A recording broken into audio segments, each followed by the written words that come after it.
L'aéroport de Glodjibé sera-t-il enfin une réalité un jour? Difficile pour l'heure de répondre sans crainte par l'affirmative, bien que les travaux d'ouverture des voies d'accès au site aient été lancés. En cause, la bourde ces derniers jours des riverains sinistrés qui ne sont pas d'accord avec les prix de dédommagement au mètre carré à eux proposés.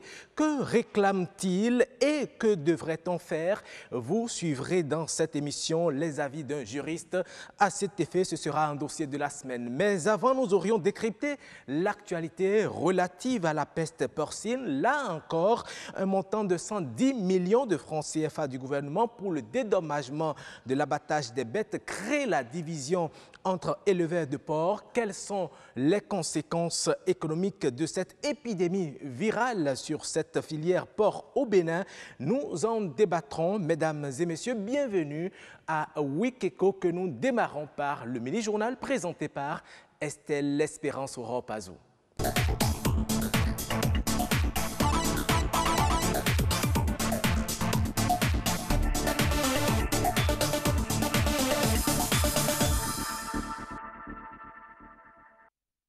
Vous êtes sur BB24 et vous faites bien. Mesdames, Messieurs, bonjour et bienvenue dans le mini-journal.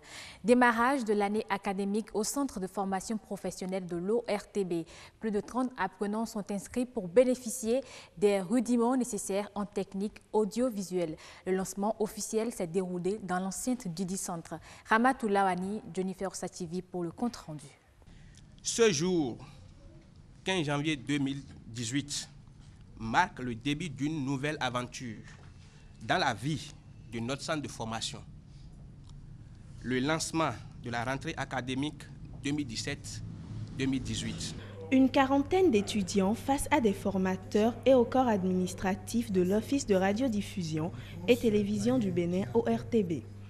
La rencontre s'inscrit dans le cadre de la formation professionnelle qu'offre la chaîne publique de télévision et de radio à des apprenants venus d'horizons divers. Les cours qui démarrent officiellement ce jour vont se dérouler aussi bien de façon théorique que pratique. Nous sommes, disons, la première promotion du centre de formation professionnelle de l'ORTB. Bon, si je peux m'exprimer ainsi. Ce que j'attends vraiment de nos chères autorités et de nos chers professeurs techniciens, c'est la qualité. Les étudiants sont répartis en 4 filières, à savoir prise de vue, prise de son, montage et post-production et gestion de la production. La formation sera sanctionnée par un diplôme de technicien d'exploitation radio-TV pour les apprenants ayant le niveau BEPC et une licence professionnelle en ingénierie audiovisuelle pour ceux ayant le niveau baccalauréat. Il s'agit, selon les formateurs, d'une initiative qui vient à point nommé. Nous-mêmes, produits de l'ORTB, avons nourri depuis plusieurs années le désir d'accompagner le centre de formation de notre maison mère. C'est la seule condition pour que la profession puisse être aguerrie et prête pour le défi que nous lance désormais l'invasion que sera l'ère numérique. Lorsque vous serez formé, et vous le serez très bien, c'est à vous de démontrer que vous avez suivi. Je n'ai aucun doute dans les capacités de l'ORTB puisque j'en suis originaire. Je n'ai aucun doute dans le savoir-faire des formateurs puisque j'en suis un. Je n'ai aucun doute dans le résultat de ce qui vous sera communiqué uniquement sur la base de ce qui se passe, de l'évolution, parce que lorsque je vous dis 2020, cela signifie qu'on sera obligé dans la formation de vous apprendre à vous intéresser à autre chose qu'à pousser des boutons. Une séance d'échange s'est également tenue afin de permettre aux apprenants d'exposer leurs attentes, mais également de recevoir des conseils. La formation s'étendra sur 2 ans pour les étudiants ayant le BEPC et sur 3 ans pour ceux ayant le baccalauréat. Produire des aliments sains à partir d'une agriculture respectueuse de l'environnement. Telle est la mission de l'agriculture biologique. Contrairement à l'agriculture conventionnelle, les traitements ici sont réalisés grâce à des produits naturels. Karamat Agbataou et Igor Ayossor ont visité une exploitation agricole bio. Suivez le reportage. L'agriculture biologique une pratique qui entre tout doucement dans les habitudes des entrepreneurs agricoles. Sur ce site de près de 5 hectares, le bio a droit de citer aussi bien sur les produits vivriers que maraîchers. À ma droite ici d'abord, nous avions de la carotte, là. Ensuite, à ma gauche, nous avions aussi un peu de tomates, du piment long appelé pili-pili et de l'amarante. Le maraîchage se pratique fortement dans le sud du Bénin. Il joue un rôle important dans l'autosuffisance alimentaire, la lutte contre la malnutrition et la pauvreté. Mis à part les difficultés pécuniaires que rencontrent les acteurs agricoles, l'autre bête noire de ces entrepreneurs est l'aménagement des espaces. Pour pallier cette difficulté, la technique d'association de cultures est de mise. Ceci pour une utilisation efficiente du cadre. Lorsque nous mettons le piment à des distances données, il faudrait mettre en association une autre culture pour pouvoir utiliser l'espace convenablement. C'est pour cela qu'on a associé le fort-têtier et le piment, puisque le piment a un cycle long de 5 à 6 mois environ, tandis que le fort-têtier est prêt en 1 mois et demi. Les insectes constituent les principaux parasites des cultures maraîchères. Pour donc mener les plantes à bon port, un suivi régulier et strict s'impose. Ici, comme vous pouvez le constater, cette planture a jauni. Ce n'est pas dû au manque d'eau, mais plutôt dû à l'attaque des insectes. Mais ici, étant donné que nous faisons du bio, nous utilisons la cendre que nous mettons dans l'eau, que nous diluons avec du savon coton, que nous épandons pour le traitement. Chaque 3 jours, jusqu'à ce que nous retrouvions, jusqu'à ce que les plants aient satisfaction. Lorsque ça ne marche pas, nous utilisons l'huile de Nîmes. Et nous reprenons la même chose. Chaque 3 jours, on refait le traitement. Parfois ça marche. Mais lorsque ça ne marche pas, on est obligé d'arracher le plant pour que ça ne contamine pas les autres. Le maraîchage est une culture d'avenir, porteur d'espoir. Il urge donc d'y apporter une attention particulière. Ils sont nombreux, ces hommes et femmes qui investissent les trottoirs et feux tricolores pour mener des activités marchandes. La vente à la sauvette gagne du terrain dans nos grandes villes. Quels sont les motifs qui poussent ces vendeurs et acheteurs vers cette pratique? Élément de réponse dans un reportage de Dine Mouraïman et Saint-Tiche Quimpon. Ils sont nombreux à gagner leur vie dans les feux tricolores de Cotonou. Ils se faufilent entre motos et véhicules pour vendre leurs produits. On les appelle les vendeurs à la sauvette. Ils nous parlent de leur activité. Comme mes parents n'ont pas les moyens de me financer, faire une école technique et professionnelle, donc c'est pourquoi je suis en train de faire des business pour pouvoir trouver de l'argent pour faire les formations. Nos maris ne trouvent pas de travail. Le mien est un mécanicien. Il ne trouve pas à faire. Donc moi, je fais cette activité pour l'aider à payer la contribution aux enfants.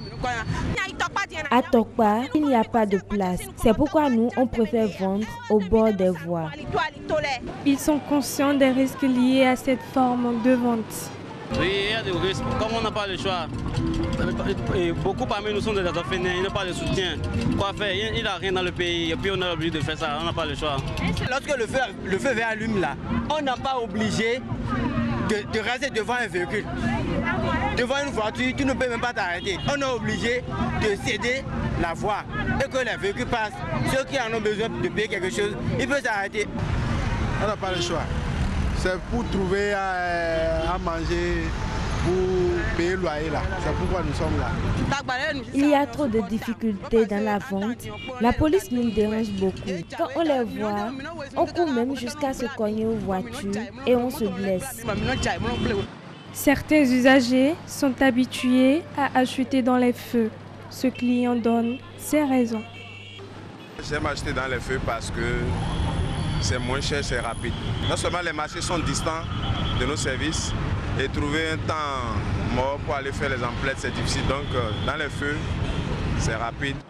Depuis 2012, le ministre de l'Intérieur et de la Sécurité publique interdit cette activité. Elle cause d'énormes dégâts et viole les règles élémentaires de sécurité. Traqués du matin au soir par les forces de l'ordre, ces vendeurs désespèrent.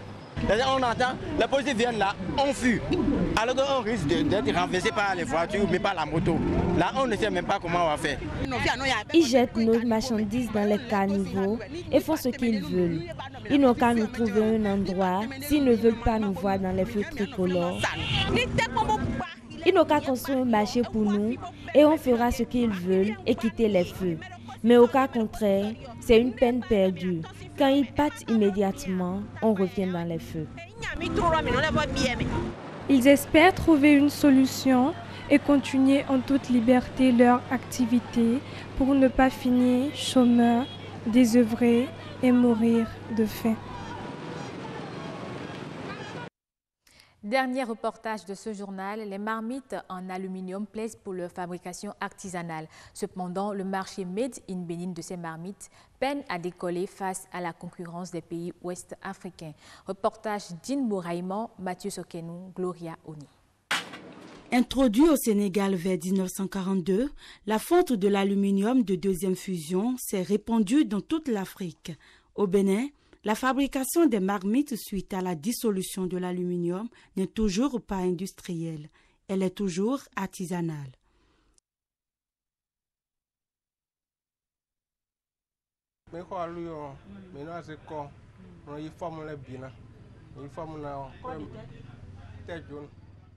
Nous fabriquons les marmites avec un mélange sablo-argileux humide. Après conception de différents modèles avec le sable, nous maintenons la forme avec de la poudre. Ensuite, on fond l'aluminium dans un récipient. On verse le liquide obtenu dans une matrice spéciale en forme de l'objectif.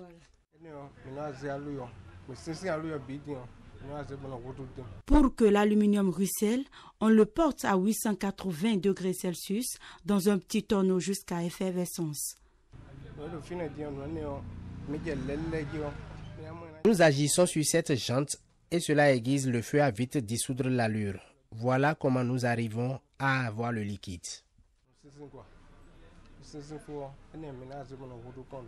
Les marmites fabriquées ici au Bénin portent des préjugés.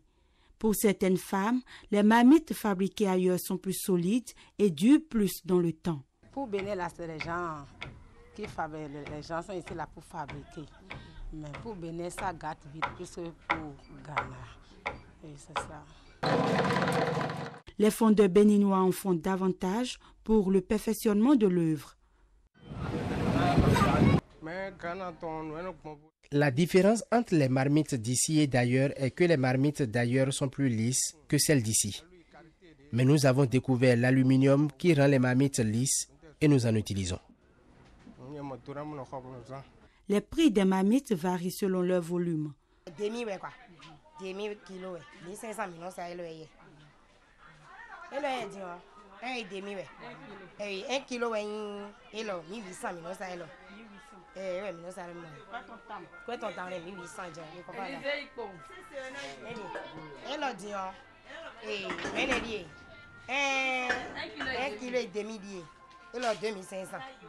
Mais ça, quoi de nous soit quoi, et de nous soit quoi, 2000. Les marmites conçues selon une tradition ancienne sont idéales pour toutes sortes de mets et peuvent être utilisées sur toutes sortes de foyers et dans tous les foyers. Et ce sera tout pour le mini-journal. Merci de l'avoir suivi. Suivez juste après moi le décryptage.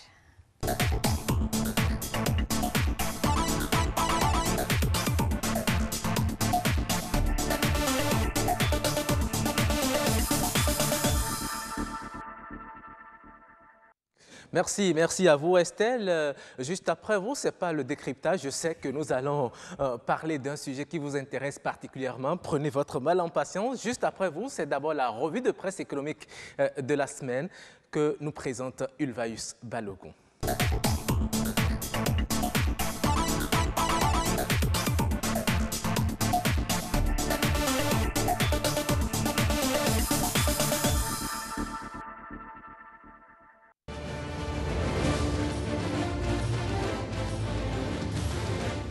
Inconditionnel de Wikeko, amis de la presse et du papier, bonjour. Dans l'actualité cette semaine, les réformes en cours à l'aéroport de Cotonou et qui visent à révéler une aviation civile sûre au service d'un développement durable, nous apprend La Nation. Le quotidien placarde à sa manchette. Réforme et innovation à l'aéroport de Cotonou, l'ANAC pour une aviation civile sûre et moderne. En toile de fond, des innovations sont introduites et perceptibles dans le système de navigation aéronautique du Bénin. Au titre des innovations, le quotidien de service public mentionne la réduction du temps d'attente d'un passager pour rentrer en possession de ses bagages qui passe de 2 heures à 30 minutes, suivi de la simplification des formalités au niveau de l'aéroport. S'inscrivant dans cette logique, Bénin Intelligent quant à lui affiche Aviation civile béninoise les efforts de modernisation de l'ANAC. Sur le plan sécuritaire, un poste de filtrage des bagages en moins d'1 minute avec un appareil installé rapporte le quotidien. Avant de poursuivre, l'ANAC travaille à connecter l'aviation civile béninoise afin qu'elle soit une courroie de transmission entre les deux vecteurs du développement que sont le tourisme et le commerce. D'un aéroport à un autre, le matinal affiche à l'aéroport de Glodibé le prix de dédommagement des sinistrés rendu public. Selon le quotidien, les propriétaires terriens sur la zone de construction de l'aéroport de Glodibé sont fixés sur les prix de dédommagement. C'est par un communiqué en date du 15 janvier que l'autorité préfectorale a rappelé aux populations des localités concernées que la signature des procès-verbaux et des fiches individuelles démarre le 17 janvier et prend fin le 26 janvier prochain. Autre information qui préoccupe également les quotidiens, c'est la situation pétrolière de Sémé. La presse du jour a sa manchette. Mesures provisoires sur le site pétrolifère de Sémé, Talon, pour préserver les populations des menaces. Le quotidien informe de ce que depuis 1998, la société Saga Petroleum a laissé des infrastructures sur le champ pétrolifère de Sémé qui constitue une grande menace pour les populations, les navires et l'environnement. Une situation qui préoccupe le gouvernement. À en croire le quotidien, le gouvernement tient à informer dans les prochains jours les pays côtiers susceptibles d'être affectés par les conséquences d'un tel danger qu'est le déversement accidentel d'hydrocarbures. Pour le démantèlement de ce site pétrolifère en 2014, une évaluation financière de l'ordre de 86,360 milliards de francs CFA a été faite contre une estimation qui était de 35 milliards en 2008, précise le même quotidien. Pêle-mêle à présent l'économiste. Développement de la filière riz, le système ivoirien, un exemple pour le Bénin. Également à lire commerce via les TIC, le Bénin entre dans l'ère de la souveraineté numérique. Toujours à la une de l'économiste, transport urbain au Bénin, paiement de 15 000 francs d'impôts fixés au tricycle. Dans les lignes du quotidien, les conducteurs de véhicules à 3 roues paieront la taxe sur les véhicules à moteur TVM. C'est du moins une décision gouvernementale qui a pris effet depuis le 1er janvier 2018. La dépêche à sa manchette. Fraude sociale généralisée, ça va mal. Ce sera tout pour cette revue de presse. À dimanche prochain.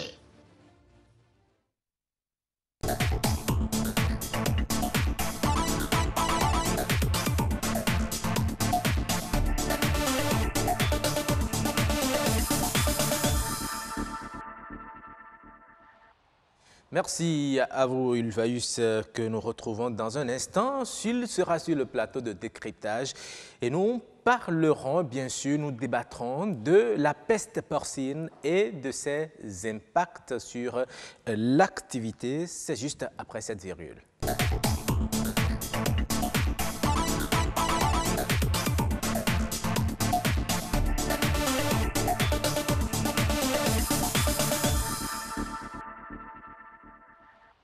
Ulvaeus Balogun, bonjour. Bonjour. La pleine forme? Toujours. Toujours. William Apollinaire Choki, enfin, vous êtes là, bonjour. Bonjour, vous pétez aussi la forme, j'espère. La parfaite santé, je dirais. Très bien. Vous êtes des départements de l'Ouémé et du Plateau, plus précisément de l'Ouémé. L'Ouémé, on le sait, c'est le QG de la vente et de la consommation de la viande de porc. Et puisque nous parlons de ça, vous faites bien d'être sur le plateau. Dites-nous déjà, peut-on manger en cette période sans crainte d'attraper des maladies la viande de porc? Merci, Roch. D'abord, pour commencer, je vais dire que moi-même, je ne consomme pas la viande du porc, donc ça n'empêche pas, je vais quand même en parler. D'accord. Aujourd'hui, on ne peut plus manger la viande du porc. Ah, c'est grave. Vous faites une déclaration assez grave. Je m'explique. C'est très simple. Je m'explique. C'est vrai qu'on parle aujourd'hui de la peste porcine africaine. Oui. C'est vrai qu'on dit que la peste porcine africaine n'est pas une zoonose. Cela voudra dire que ça ne se transmet pas à l'homme. Mais n'empêche, quand on consomme, cela permet la propagation du virus. Alors par conséquent, pour éviter cette propagation, parce qu'au Bénin, on n'a pas un vaccin pour traiter cette maladie, il n'y a pas un traitement spécifique par rapport à ce virus. Alors par conséquent, il vaut mieux ne pas en consommer pour arrêter cette propagation. Mais on entend souvent dire que lorsque le virus est porté à un certain degré de chaleur, qu'il est tué, vous pensez que le virus est toujours présent lorsque la viande est bien chauffée là? Alors moi, je ne suis pas un spécialiste, mais je m'en tiens à ce qu'a dit le directeur de l'élevage, ou du moins au vétérinaire. Ils nous ont dit qu'il vaut mieux qu'on ne consomme pas la viande du porc pour éviter sa propagation. D'accord. Je me dis, eux, ils s'y connaissent mieux que nous, alors il vaut mieux s'en tenir à cela. Tout à fait. Je ne sais pas si Ulvaeus est du même avis que vous. Lui, il en consomme, il va nous le dire tout à l'heure, mais dites-nous déjà, Ulvaeus, est-ce que vous avez constaté que depuis qu'on a déclaré l'apparition de cette épidémie virale dans les animaux, les porcs justement, est-ce que les affluences ont baissé au niveau des gargotes ou charcuteries de porc? Non, je ne pense pas que l'affluence ait vraiment diminué. Je ne pense pas parce que les Béninois ont un penchant pour cette viande-là. Vous savez, c'est l'une des viandes les plus consommées dans le monde. Voilà. Et c'est plus facile même d'ailleurs à consommer. Mais évidemment, je n'ai pas remarqué vraiment une diminution au niveau des gargotes et tout ça. Je n'ai vraiment pas remarqué. Et je suis d'accord avec William qui disait tantôt que l'idéal, c'est de ne pas consommer du tout. Parce qu'on sait que quand tu prépares cette viande-là, il y a toujours du sang qui traîne dedans. Et donc, facilement, même si ça ne se transmet pas par l'homme, facilement, ça peut quand même affecter la santé de l'homme. Donc, l'idéal, c'est de ne pas en manger du tout durant cette période-là. Mais je ne pense pas. Est-ce à dire que ces restaurants de Roland vont-ils fermer? C'est ce que vous leur préconisez? Non, pas du tout. Bon, qu'ils ferment, ce serait mieux, mais ça leur fait un business qui ne marchera pas. Et forcément, ils ne vont pas fermer. Vous l'avez dit tantôt, il paraît qu'à un certain niveau de degré, à un certain degré de cuisson, le virus serait mort. Bon, je pense que c'est peut-être ça qu'ils mettent en avant et ils continuent de vendre la viande. Maintenant, pour celui qui tient à préserver sa santé, il serait mieux pour lui et plus sage de ne pas en consommer du tout. Et puisque vous parliez de la santé, il y a une délégation gouvernementale qui était justement à Dangbo récemment. Dangbo, Sénékodi et puis Agégué. Voilà. Donc, il y a des recommandations d'hygiène qui ont été faites par le ministre de la Santé qui disait justement il est interdit la consommation de la viande d'animaux malades qu'il faut d'ailleurs abattre, incinérer et puis enfouir dans le sol. Il interdisait aussi de les vendre. Mais ma question est celle-ci. Comment le consommateur saura-t-il si la viande qu'on lui sert n'est pas celle d'un animal malade ou mort de la peste? Alors, je veux d'abord remonter sur ce qu'a dit Ulvaeus pour dire, quand il dit que selon lui, que là on vend la viande du porc, que l'affluence est toujours la même, je dis non. Je connais le Béninois un peu. Je sais quand même qu'on a un peu peur. On a dit, voilà une maladie. C'est vrai qu'on dit que ça ne se transmet pas à l'homme. Mais ce n'est pas bien. On a dit une peste porcine africaine.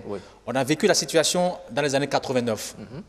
On a vu un peu ce que ça a créé comme dommage au sein d'abord de la population, mais aussi au sein de la population porcine. Mais est-ce que au sein de la population, est-ce que la population s'en souvient encore?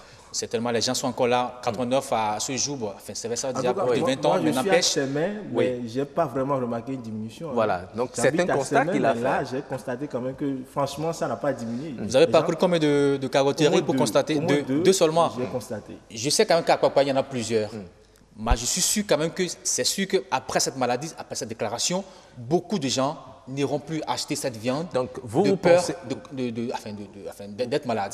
Vous pensez que cette peste porcine a des conséquences sur le chiffre d'affaires de ces restaurants qui font la promotion de la viande de porc? C'est clair. Je me rappelle, j'avais fait un magazine sur ce monsieur-là, on l'appelle chez Danso, enfin je ne parle plus pour lui, qui vend de la viande de porc. Il m'a dit par exemple que dans le temps, qu'il fait par jour près de 3 millions de chiffre d'affaires. C'est assez impressionnant. Très impressionnant. Et vous êtes reparti le voir ces derniers temps? Non, je ne suis pas reparti, mais on a fait un reportage tout récemment qui a montré que l'affluence a diminué. Si par hasard, par le passé, les gens avaient peut-être 50 à 100 clients dans le passé, mais aujourd'hui, ça a diminué, c'est peut-être 20 qu'ils ont. D'accord. Alors par conséquent, le chiffre d'affaires va diminuer, ça c'est clair. Très bien. Pour en revenir à ma question, ce n'est pas tous les animaux qui sont malades actuellement, raison pour laquelle on peut continuer à consommer de la viande, mais je vous posais la question de savoir comment le consommateur saura-t-il si la viande qu'on lui sert est celle d'un animal malade ou d'un animal mort de la peste? A priori, le consommateur ne peut savoir. Seul le vétérinaire qui a allé vers l'animal pourra nous dire que tel animal est malade. Mais l'autre chose que je voudrais évoquer par rapport à votre question, vous savez, quand on a déclaré cette maladie, quand cette maladie a été détectée dans les communes des Agégués, de Semipodi et puis de Dangbo, on a dit qu'on paye 2 000 francs pour les porcelets et 5 000 francs pour les gros porcs. Voilà. Moi, j'ai dit, mais ce montant qu'on propose à ces acteurs de la filière porcine, pour moi, c'est trop peu. Je suis sûr qu'il y a des gens qui ont de gros porcs, ces porcs qui sont certainement malades, qui vont les cacher. Et j'ai peur même que ces gens, après, ne reçoivent ces animaux, ne les abattent et nous vendent cette viande malade. Alors, par conséquent, je me dis c'est un risque. Du moins, ce n'est pas bien qu'on puisse fixer ce montant à cette... Mais vous savez, hauteur pour permettre à ce que les gens puissent vraiment abattre tous les animaux qui sont malades. J'ai peur que, du moins, j'ai la crainte que ce n'est pas sûr qu'on puisse, de façon systématique, circonscrire le mal et décimer, arrêter cette propagation. D'accord. Vous ne pensez pas que l'État aussi, par rapport à la fixation de ces prix d'indemnisation des bêtes à abattre, puisque l'État est garant de la santé des populations, si les éleveurs s'opposent justement à encaisser ces 2 000 francs ou ces 5 000 francs, l'État peut aller par la force et décider de ramasser ces bêtes et les abattre pour protéger la santé de sa population. Si l'État peut le faire, mais il faudrait que l'État sache déjà, tous ceux recense déjà tous ceux qui ont des élevages, des cheptels de porcs et tout ça.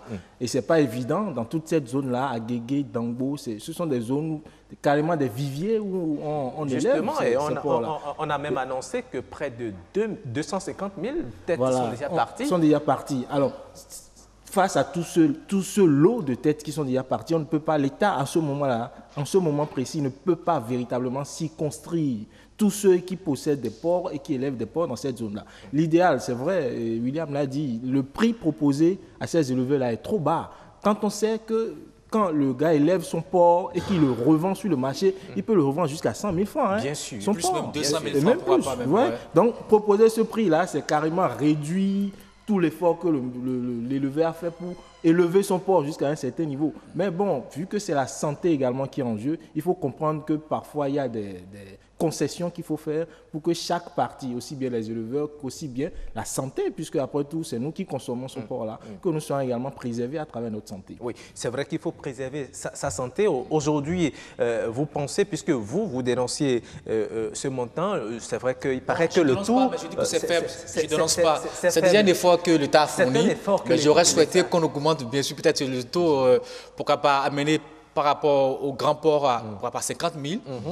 Et les porcelets peut-être à 10 000 francs, ça pourrait soulager un peu ces acteurs de la filière porcelaine. Parce que je me dis, ils ont investi beaucoup d'argent. Tout à fait. Donc, leur donner ces miettes, ça ne résout pas le problème. Surtout par 7 ans qui courent. Voilà. Mais on a également appris que la peste porcine l'alerte a été donnée un peu plus tôt. On a l'impression que la direction de l'élevage n'a pas pris les taureaux par les cornes et c'est pourquoi nous sommes en face de cette situation. Est-ce que vous pensez que c'est une bonne situation? On n'aurait pas pu anticiper pour éviter que la peste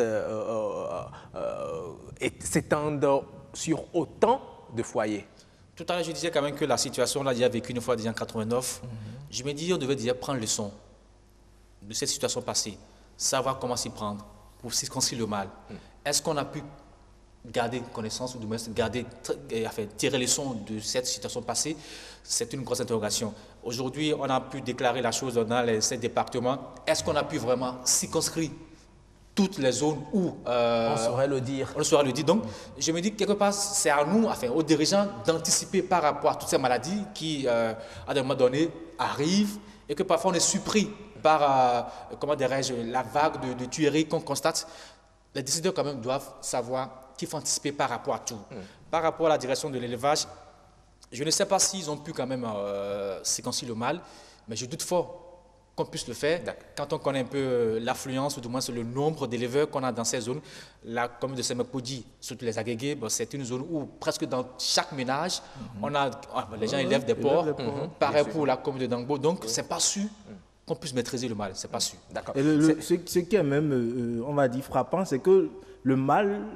On constate le mal, il n'y a pas de signes, voilà, de symptômes, voilà. On constate le mal, on constate juste le décès des animaux. Des animaux. Et c'est en ce moment qu'on commence à se demander qu'est-ce que l'animal a eu. Et c'est en ce moment qu'on se rend compte que c'est la peste. C'est difficile de circonscrire véritablement ce mal-là. Voilà. Je ne pense pas que la direction de l'élevage puisse vraiment circonscrire le mal, puisque eux-mêmes, ils ont été devant le fait accompli, quoi. Voilà. S'il n'est pas possible de circonscrire le mal aujourd'hui, on aurait pu anticiper, un peu comme William le disait tout à l'heure. Aujourd'hui, on parle de la peste porcine. Demain, c'est peut-être la peste du lapin et peut-être la peste bovine.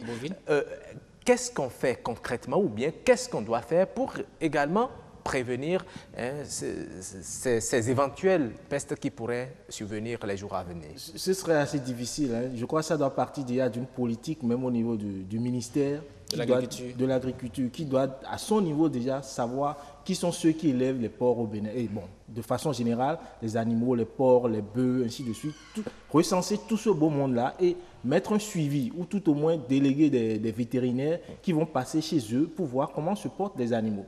Tant que ce n'est pas fait, on sera toujours face à la réalité de constater qu'il y a une maladie qui se déclare à tel endroit, et c'est en ce moment qu'on va se mettre à courir. Ce sera vraiment difficile. Je pense que c'est toute une politique qu'il faut mettre en place pour pouvoir vraiment aller contre ce mal-là. Je crois que dans d'autres pays, on parle de système d'alerte précoce qui permet à l'État, une fois que la situation est déclenchée, de savoir comment arrêter l'avancée. Ce n'est pas seulement lorsqu'il y a des catastrophes. Non, pas du tout. On peut le faire pour ces maladies. C'est pareil pour le paludisme. Il faut aussi le faire pour la peste porcine, comme vous l'avez dit aussi pour la peste bovine, qui pourrait aussi arriver. On ne sait jamais. Donc, ce sont des choses qu'il faut prévoir d'avance. Ne pas attendre que le mal soit là avant de commencer par courir pour dire, OK, il faut qu'on arrête le mal. Il vaut mieux que les gens puissent anticiper par rapport à tout. Il faut d'abord qu'on puisse détecter le nombre de têtes que nous avons dans le pays, même dans d'abord ces différents départements, et après l'englober à tout le pays. Et là, on est sûr de savoir, quand on prend la carte du Bénin, dans tel département, on a tel nombre de têtes de bœufs, de porcs. Est-ce que vous pensez qu'on peut, surtout qu'on a dans ces départements que vous citez, des bêtes qui sont en divagation, vous savez très bien, des bêtes qui sont en divagation, il faut qu'on en vienne là, qui se promènent sur des tas d'ordures à la recherche de je ne sais quoi avec leur goin. Vous voyez? Vous savez, on dit gérer, c'est planifier. Si on veut bien gérer, il vaut mieux qu'on planifie, il vaut mieux qu'on ait ces statistiques. Et là, on est sûr de pouvoir arrêter le mal une fois que ça se déclenche. Voilà que le mal est déjà là. Quelles dispositions faut-il mettre en place actuellement au niveau de ces restaurants qui font la commercialisation de la viande de porc, justement pour préserver la santé des consommateurs? Et justement, vous l'évoquez très bien. C'est-à-dire, le mal a été déclaré. Les gens ont décidé d'abattre les animaux, mais ils n'ont pas fait le suivi pour voir est-ce que des gargotes continuent de vendre. C'est extraordinaire le pays dans lequel on est. On constate qu'on prend des décisions et il n'y a pas de suivi autour de ces décisions-là. Voilà. Parce que normalement, quand on demande d'arrêter de consommer, on doit veiller à ce que les gens ne vendent plus. Parce que tant que les gens continueront à vendre, forcément, il y aura des gens qui vont continuer à manger. Et la belle preuve, je voulais l'évoquer tout à l'heure, le manque de vision, le manque d'anticipation, c'est que dans certaines communes comme Soava aujourd'hui, on constate malheureusement que les animaux sont jetés dans l'eau. C'est pas possible. Et c'est cette eau que la population va encore consommer. Alors, et cette population-là se rend malade de ce qu'on a dit qu'il ne faut pas consommer. Vous voyez comment le manque d'anticipation, le degré, le niveau, à quel niveau le manque d'anticipation est à notre niveau. Je pense que les autorités, ils sont toujours dans dans l'immédiateté. Ça se passe aujourd'hui, on trouve une solution aujourd'hui et on ne réfléchit pas à comment anticiper. Il faut anticiper. Je crois que les autorités nous ont entendu. Oui, malheureusement, le temps passe très vite. Je vous laisse rapidement la parole pour 30 secondes de mot de fin. William Apollinaire Djoki. Non, je demanderai certainement à ces gens qui ont des porcs, qui élèvent des porcs, une fois qu'on a dit que ces porcs sont malades, il faut me les abattre, les enterrer comme l'ont décidé les autorités étatiques et éviter que d'autres porcs n'entrent dans leur cheptel pour éviter la propagation du mal. Par rapport à la consommation, j'aurais voulu quand même que les gens puissent arrêter d'abord cette consommation, le temps que les autorités nous reviennent nous dire maintenant c'est bon, on peut commencer par manger cette viande et puis là c'est tout. Merci à vous William Apollinaire Djoki. Ulvaeus Balogun, que faut-il faire pour les aider, ceux qui vont accepter à battre leur cheptel? Que faut-il faire pour les aider à renouveler le cheptel après? Oui, ce que l'État a proposé à ces gens-là, si ce n'est pas suffisant, il faut que l'État puisse être à leur côté pour voir comment renouveler leur bétail. Et il faut faire un suivi quand on prend des décisions pour voir la mise en applicabilité de ces décision-là. Merci à vous, chers collègues, d'être passés dans cette émission. Wikeko et sur la rubrique décryptage, nous avons parlé de la peste porcine, de ses conséquences sur la santé également, sur l'économie. Des propositions ont été faites. Merci à vous. On enchaîne avec le dossier de la semaine.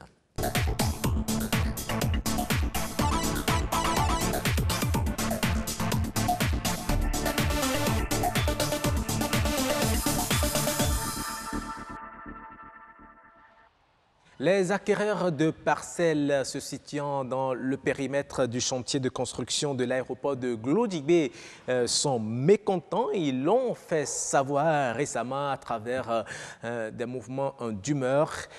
Que réclament-ils? Eh bien, nous allons en parler tout à l'heure, mais avant, je vous invite à suivre ce reportage de nos collègues de la télévision nationale.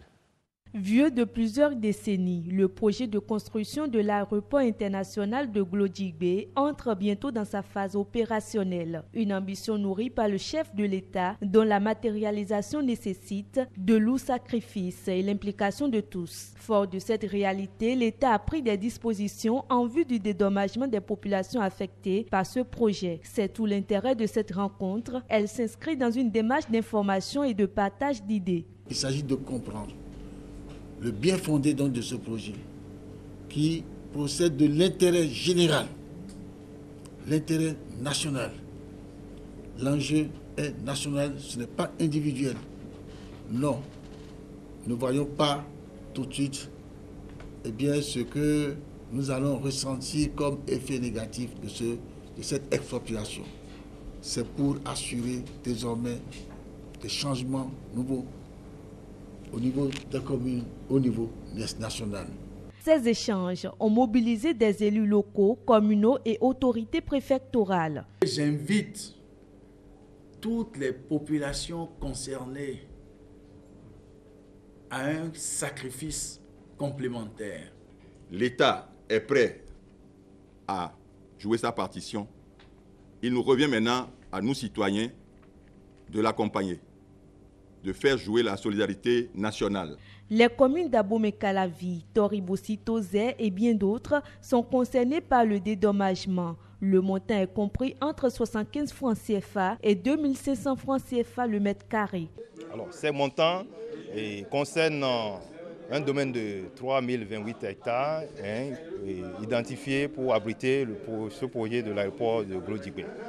Mais les cas qui s'avéreront à ne pas trouver de solutions au niveau de la commission interministérielle seront mis à la disposition de la justice. La réalisation de ce projet ambitieux est d'office une fenêtre ouverte pour le Bénin au plan macroéconomique et à l'international.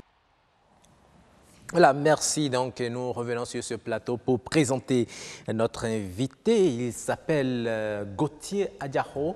Bonjour. Bonjour, monsieur le journaliste. Merci d'avoir répondu à notre invitation. C'est moi qui vous remercie. J'informe nos téléspectateurs que vous êtes juriste, un connaisseur de ce domaine. Querellé.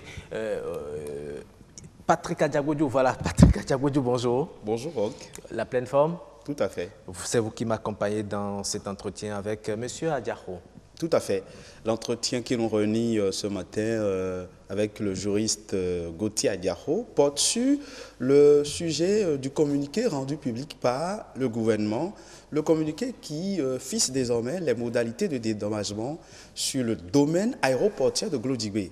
Déjà, la première question que je voudrais poser à notre invité est de savoir, de votre position de juriste, quel était votre état d'âme au moment où vous aviez pris connaissance du contenu de ce communiqué? Merci, monsieur le journaliste, pour l'opportunité, l'occasion que vous me donnez de me prononcer sur un fait aussi brûlant de l'actualité. Mais avant tout propos, je profite de l'occasion pour formuler à l'endroit des téléspectateurs et téléspectatrices en ce début d'année mes vœux les meilleurs de santé, merci, de paix et de prospérité à eux et à tous leurs proches. D'entrée de jeu, je voudrais me référer au cadre législatif, au fondement concernant le foncier au Bénin, notamment la loi 2013-01 du 14 août 2013, modifiée, nous sommes d'accord, puisqu'il y a certaines dispositions qui ont été modifiées en 2017, notamment la loi 2017-15 du 10 août 2017, qui a procédé à la modification de certaines dispositions de la loi précitée. Par rapport à ce fait, en ce qui concerne, avant que je ne revienne évidemment à votre question, je voudrais d'abord faire savoir que dans chaque commune, la loi a prévu que l'on crée, nous sommes d'accord, une commission de gestion foncière. Et cette commission de gestion foncière doit comporter des sessions villageoises. Pourquoi un tel intérêt? L'intérêt, c'est qu'il y ait un consensus lorsqu'il s'agirait de dédommagement à un moment donné. Ça veut dire qu'il y aura un arbitrage qui doit être opéré, qui doit être fait à la base, et de commun accord avec les propriétés terrain avant que cela ne soit porté, nous sommes d'accord, à la connaissance des autorités. Oui. Dans le cas d'espèce, je n'ai pas mené d'investigation pour savoir exactement ce qu'il en est. Ça, c'est l'article 304 qu'il a ainsi consacré, nouveau. Ensuite, indemniser, c'est quoi? Lorsqu'on dit indemniser, c'est dédommager. Dédommager quelqu'un. Mais quelqu'un des frais, nous sommes d'accord, des pertes subies. Oui. Nous sommes d'accord, des pertes subies, bien des troubles causés, etc. Lorsqu'on prend par exemple l'article 332, nous sommes d'accord, l'article 232 d'abord de la loi précitée, les indemnités fixées par la commission, j'insiste là-dessus, prévues à l'article 228, sont soumises à l'approbation. De qui? Sont soumises à l'approbation selon le cas du conseil communal ou du ministre en charge des Finances par les soins du ministère dont relèvent les travaux. Mais l'interprétation que l'on peut en faire, lorsqu'on dit conseil communal, on y voit déjà la commission qui doit être créée. Cette commission qui doit comporter les sessions villageoises. Ce qui laisse supposer, après là je risque de me répéter, qu'il y a un arbitrage en amont. Alors, est-ce que vous pensez que ça a été fait? Je ne saurais le dire dans le cas d'espèce, puisque si cela suscitait tant de soulèvements de l'autre côté, c'est sûr et certain. Avant que l'on ne revienne évidemment, même si on n'est pas professionnel du domaine, tel que les prix ont été fixés, je suppose qu'on va essayer d'opiner là-dessus, si vous le permettez. Justement, sur la question, quelle est votre opinion par rapport aux différentes modalités de dédommagement fixées par le gouvernement par rapport à ces parcelles qui reviennent aux propriétaires terriens? Les prix au mètre carré varient de 75 francs à 2500. Bon, même en tant que simple observateur, je suppose que c'est un peu arbitraire. Simplement parce que 75 francs, faisons 75 francs fois 400, ça fait 37 500. Même au jour d'aujourd'hui, on ne peut pas céder, de mon point de vue, une parcelle à 37 000, ici c'est un bas-fond. Ce qui laisse supposer qu'il y a un autre travail à faire à ce niveau, selon moi. Et quand on parle de Glodjibé, est-ce que les conditions ont peut-être... Mais Glodjibé, c'est une périphérie, je vous en prie. C'est une zone périurbaine. On ne peut pas, à Calavi aujourd'hui, allez-y, mais c'est au bord de la voie, Glodjibé. Mais on parle d'une zone périurbaine, non d'une zone marécageuse. Maintenant, si c'est pour des raisons de cause d'utilité publique, on comprendrait. Ça veut dire quoi? Ce qui voudrait dire que les propriétaires de terrain ont même décidé, puisque si les propriétaires de terrain ont décidé d'octroyer par exemple tel domaine à l'État, le problème ne s'opposerait pas. On peut, de mon point de vue, essayer de les satisfaire au prorata du sacrifice qu'ils pouvaient consentir en la matière. Mais il s'agit de l'implantation d'un projet qui a un enjeu national. N'empêche, monsieur le journaliste, je comprends l'enjeu. Et il y a des tests, par exemple, l'article 211 du Code foncier dit que l'expropriation d'immeubles en tout ou partie ou de droits réels pour cause d'utilité publique s'opère à défaut d'accord amiable par décision de justice compte permanent d'un juste et préalable dédommagement. Très bien, vous avez fait sortir le mot juste et préalable dédommagement. J'ajouterai, on ira à l'article 234 si vous le permettez bien. Les indemnités allouées doivent couvrir l'intégralité du préjudice. Nous sommes d'accord, direct, matériel et certain causé par l'expropriation. Pour illustrer mes propos, je vais donner un exemple. J'ai acheté une parcelle à 100 francs. Mais je voudrais rappeler également que la terre ne connaît pas de dépréciation.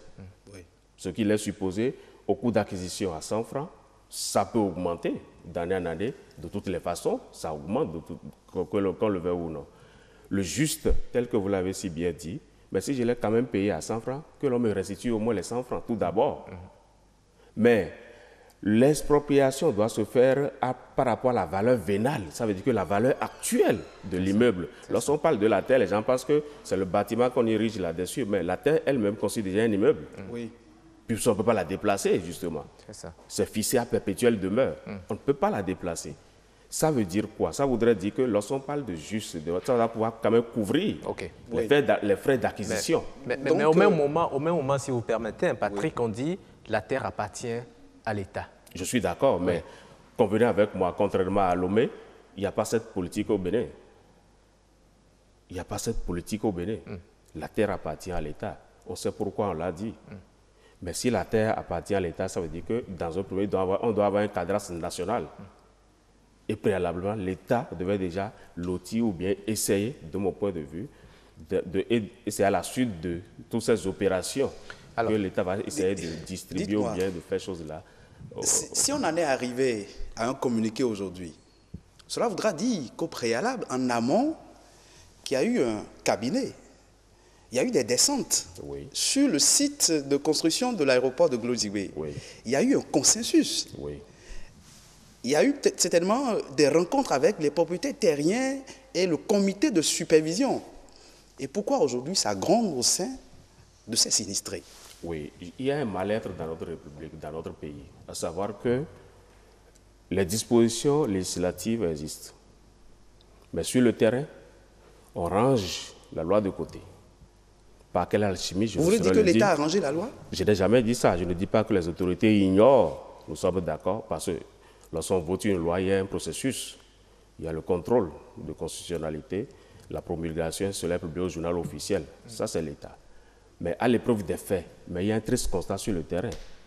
On dirait que ceux qui sont chargés généralement de ces opérations ont d'autres intentions, de mon point de vue, inavouées.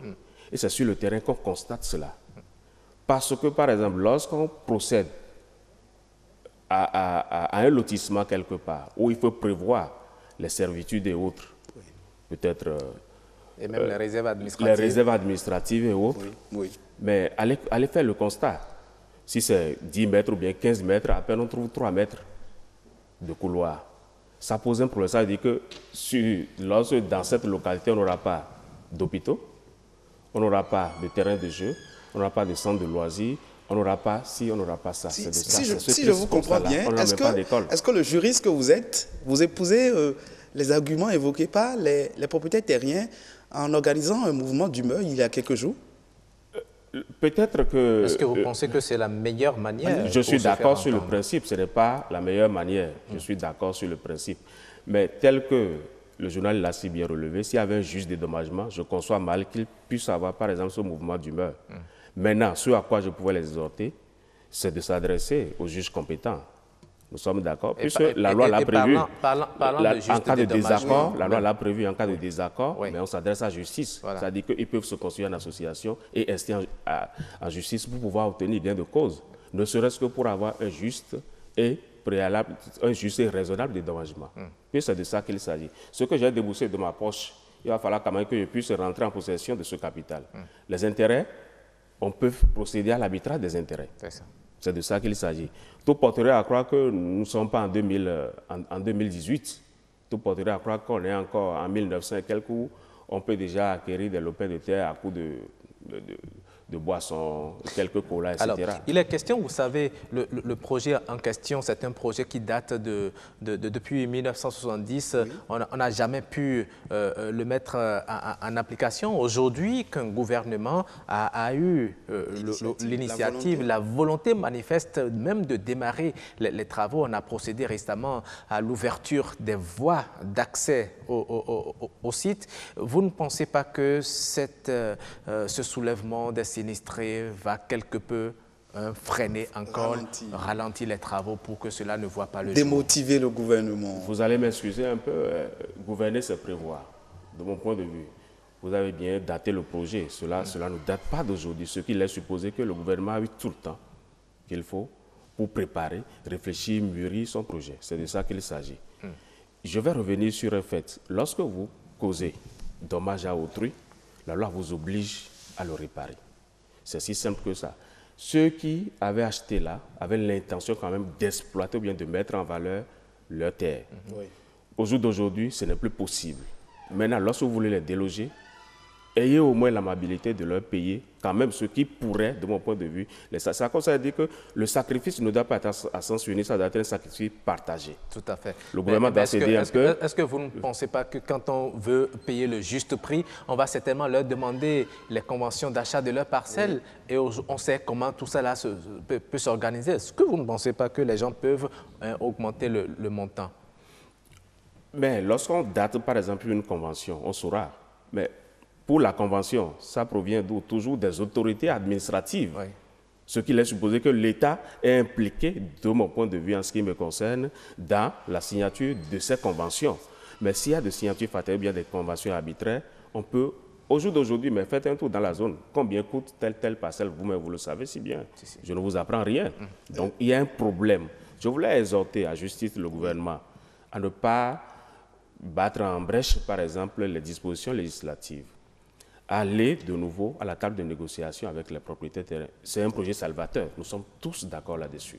Mais il va falloir forcément que le gouvernement procède par tâtonnement et le sacrifice que les propriétaires terriens, de mon point de vue, doivent consentir, il va falloir que ça soit un peu partagé des deux pour que la paix puisse revenir sur le terrain. C'est ce que moi je peux dire à l'endroit des autorités administratives compétentes. Merci à vous, Gauthier Adiaho. Vous êtes juriste très intéressant dans vos développements. Tout à fait. Merci, monsieur le journaliste. En tout cas, nous allons vous inviter sur d'autres plateaux pour vraiment entretenir nos téléspectateurs. Je me mettrai volontiers à votre disposition. Nous allons régulièrement vous inviter. Merci pour votre disponibilité déjà. Merci, monsieur le journaliste. Oui. Merci également à vous, Patrick, de m'avoir accompagné dans cet entretien. Merci et très bonne journée à vous. Cette émission tire à sa fin. C'est pratiquement terminé d'ailleurs. Toute l'équipe se joint à moi pour vous dire merci de nous avoir suivis. Prenez le rendez-vous dimanche prochain à partir de 11h. L'émission est rediffusée les dimanches soirs à 23h et les lundis à 11h. Vous pourrez aussi la suivre sur le site de l'ORTB, www.ortb.bj. D'ici à là, portez-vous bien, mais sachez que chaque jour est une opportunité et que vous devez saisir la vôtre dès maintenant. Au revoir et à bientôt.